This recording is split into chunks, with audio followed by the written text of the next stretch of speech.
పలనాడులో తన అవినీతి అరాచకాలతో హత్యలతో బడుగు బలహీన వర్గాలని దారుణంగా హింసించినటువంటి పిన్నెల్లి సుందరరామిరెడ్డిని ఆ రోజు ప్రజలు ముఖ్యంగా బడుగు బలహీన వర్గాలు తట్టుకోలేక వాళ్ళంతా కూడా వెళ్ళి నక్సలైట్లు అడగటం జరిగింది. మాకు న్యాయం చెయ్యండి, మాకు పోలీసులు కూడా ఇతన్ని కంట్రోల్ చేయలేకపోతా ఉన్నారు, వాళ్లను కూడా రాజకీయాలు అడ్డం పెట్టుకుని ఈ నరహంతకుడు పిన్నెల్లి సుందరరామిరెడ్డి బెదిరిస్తా ఉన్నాడు. 5 దాటితే మాకు రక్షణ లేదు, కనీసం మా ఆడపిల్లలు బయటికి వెళ్తే తిరిగి వస్తారా లేదా, ఈ సుందరరామిరెడ్డి గుండాల చేతుల్లో ఏమైపోతారో అనే భయంగా ఉందన్నప్పుడు వాళ్ళంతా కూడా నక్సలైట్లు విచారించిన అనంతరం పిన్నెల్లి సుందరరామిరెడ్డిని హతమార్చడం జరిగింది. మరి అతన్ని పట్టుకెళ్లిన రోజు అతను చేసిన నేరాలు ఘోరాలు చిట్టా అంతా కూడా అతన్ని ముందు పెట్టి అడిగితే అతను వేడుకున్నా కూడా నువ్వు బయట ప్రపంచంలో మానవ మృగం, నువ్వు బయట బతకడానికి వీల్లేదు అని చెప్పేసి వాళ్ళు ఆ రోజు హతమార్చడం జరిగింది. దాన్ని ఆసరాగా తీసుకొని తరువాత అధికారంలోకి వచ్చినటువంటి కాంగ్రెస్ ప్రభుత్వం వైఎస్ రాజశేఖర రెడ్డి దగ్గరికి గుంటూరు జిల్లా ఎమ్మెల్యేలంతా కలిసి ఈ పిన్నెల్లి సుందరరామిరెడ్డి అనేవాడు ఏదో పెద్ద జాతీయ నాయకుడు, స్వాతంత్ర సమరయోధుడు అన్న స్థాయిలో వీళ్ళంతా వెళ్లి రాజశేఖర రెడ్డి మీద ఒత్తిడి తేవటం జరిగింది.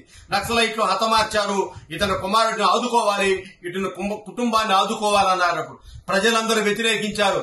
అప్పటికే ప్రజల ఆస్తుల్ని అనేక రకమైన కొల్లగొట్టి కోట్లు సంపాదించుకున్న పిన్నెల్లి సుందరరామిరెడ్డి కొడుకు ఉద్యోగం ఇవ్వటం ఏంటి, వాళ్ళని ఆదుకోవటం ఏంటి అని ప్రశ్నించినా కూడా లెక్క చేయకుండా పౌర హక్కుల సంఘాలు ఆ రోజు బాలగోపాల్ కూడా వచ్చి విచారించాడు. అతను బతికున్నప్పుడు సుందరరామిరెడ్డి చేసినటువంటి దురాఘాతాలను కూడా ఆయన పత్రికాముఖంగా వివరించడం జరిగింది. అటువంటి నరహంతకుడైన సుందరరామిరెడ్డి కుమారుడికి ప్రభుత్వం ఆనాటి ఏపీపీఎస్సీ చైర్మన్ గా ఉన్నటువంటి వెంకటరామిరెడ్డికి రాజ్యసభ ముఖ్యమంత్రి రాజశేఖర రెడ్డి సిఫార్సు ఒక జూనియర్ అసిస్టెంట్ పోస్ట్ ఇస్తే కాదు జూనియర్ అసిస్టెంట్ కాదు గజిటెడ్ ర్యాంక్ కావాలని మళ్ళా వీళ్ళంతా పోయి ఎమ్మెల్యేలు ఒత్తిడి తెస్తే అతన్ని డైరెక్ట్ గా ఏసీటీఓ ఉద్యోగం ఇప్పించారు ఆ రోజు.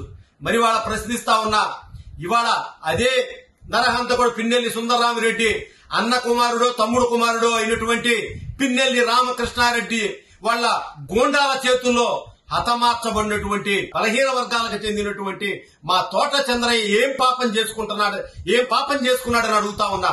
మరి తోట చంద్రయ్య ఉదయాన్నే ఓ టాబ్లెట్ కొనుక్కోవడానికి షాపు చూస్తే అక్కడ వైకాపా గోండాలు మాటు వేసి ఆయన్ని ఇద్దరు నడి రోడ్డు మీద కాళ్లు పట్టుకొని ఇద్దరు చేతులు పట్టుకొని కుతిక మీద కత్తి పెట్టి జై జగన్ అనమంటే సస్తా కూడా జై చంద్రబాబు జై తెలుగుదేశం పార్టీ అని చెప్పేసి చనిపోయినటువంటి గొప్ప వ్యక్తి మా చంద్రయ్య. మరి అటువంటి బలహీన వర్గాలకు చెందిన సోదరుడి కుమారుడికి బీఎస్సీ గ్రాడ్యుయేట్ అయినటువంటి అతని కుమారుడికి మేము ఉద్యోగం ఇస్తే నిన్న మండల్లో వైకాపా పక్ష నాయకుడు బొత్స సత్యనారాయణ నాయకత్వంలో ఎమ్మెల్సీలు వ్యతిరేకించడం అనేది చాలా సిగ్గుచేటు, చాలా శోచనీయం, చాలా అమానవీయకరం అని చెప్పి మేము ఈ సందర్భంగా హెచ్చరిస్తా ఉన్నాం. ఈ పాపం మీకు ఊరకపోదు.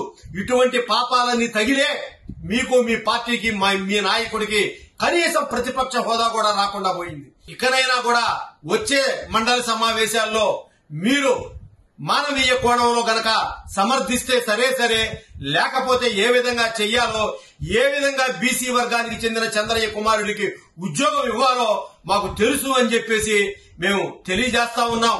అక్కడ నరహంతకుడు కుమారుడికేమో ఏసీటీఓ ఉద్యోగం, ఇక్కడేమో ఎటువంటి నేర చరిత్ర లేనటువంటి బీసీ సోదరుడు కుమారుడికి మాత్రం ఉద్యోగం ఇవ్వటానికి వీల్లేదన్నమాట.